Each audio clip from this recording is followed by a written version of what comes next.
अस्सलाम वालेकुम नाज़रीन, मां आहियां शुएब अली उमरानी ऐं तव्हां ॾिसी रहिया आहियो BR टाइम न्यूज़। सभ खां पहिरियां शामिल कंदासीं हीअ रिपोर्ट। वज़ीर आज़म इमरान ख़ान जो ISI हेडक्वार्टर जो दौरो। Chairman joint chiefs of staff committee टिनी मुसलिया फ़ौज जे सरबराहन भी शिरकत कई।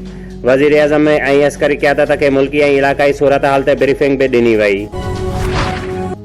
सदर नून लीग राना सनाउल्लाह गाॾियुनि कारकुननि ऐं घोड़नि सां गॾु मुल्तान घंटाघर चौक अचण खां पोइ पुलिस जी कार्रवाई। पुलिस घंटाघर वटि जमा कारकुननि खे मुंतशिर करे छॾियो। नून लीग जी रैली थोरो अॻिते वञी ख़तम थी वई। राना सनाउल्लाह जो चवणु आहे त उन्हीअ जे कारकुननि खे गिरफ़्तार कयो पियो वञे। तर्जुमान नून लीग मरियम औरंगज़ेब दावा कई आहे त मुल्तान में होटल ते छापो हयो वियो। नून लीग जा 30 खां 40 कारकुन गुमशुदा आहिनि। हिकु ॾींहुं अॻु ॻोठ दरबेलो मां Z21 सुपारियूं खपाइण जे इल्ज़ाम हेठि गिरफ़्तार नौजवान अज़हर मेमण ठारूशा थाणे ते लाकब में तशदुद करे क़तल। जॾहिं त क़तल थियल नौजवान जे वारसनि जो चवणु आहे त SHO ठारूशा अशरफ मेमण खे रिश्वत न ॾियण ते बेरहमाणो तशदुद करे क़तल कयो वियो आहे।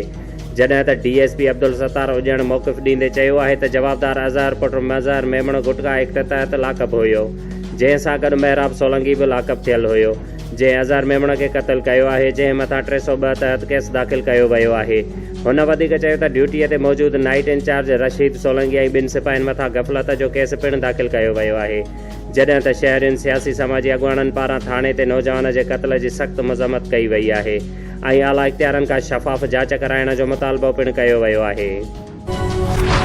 अफ़सोसनाक वाक़ियो। सामारो भरिसां कैनाल तां गुज़रंदड़ कार कैनाल में किरी पई। जॾहिं त ॿुधायो पियो वञे त उमरकोट वासी कलाल बिरादरीअ जा खीर पियाक बारड़ीअ समेत 3 ॼणा ॿुॾी फोत थी विया आहिनि। साबिक़ वज़ीर आज़म ज़फ़रुल्लाह जमाली दिलि जो दौरो पवण सबबि इस्पताल मुंतक़िल। उन जे ख़ानदान जे मुताबिक़ ज़फ़रुल्लाह जमालीअ जी हालत तशवीशनाक ॿुधाई पई वञे। साबिक़ वज़ीर आज़म ज़फ़रुल्लाह जमालीअ खे वेंटिलेटर ते मुंतक़िल कयो वियो आहे। District Naushahro Feroze police. Mithiani police जवाबदार हाजन सोलंगी जेको कंहिं केस में घुर्बल हुयो गिरफ़्तार करे वरितो। मोहब्बत एरो पुलिस जवाबदार निज़ाम सैंतुनियो जे कब्ज़े मां 248 ग्राम चरस हथ करे गिरफ़्तार करे वरितो। बिरिया रोड पुलिस जवाबदार मोहम्मद शाहिद मलक जे कब्ज़े मां 30 लीटर शराब हथ करे गिरफ़्तार करे वरितो। ऐं जॾहिं त अबड़ान पुलिस जवाबदार शहज़ाद मलक जे कब्ज़े मां 210 साशे नशावर गुटको हथ करे गिरफ़्तार करे वरितो। शुएब अली उमरानी खे ॾींदा इजाज़त। वधीक ख़बरुनि ऐं अपडेट्स लाइ ॾिसंदा रहो BR टाइम न्यूज़।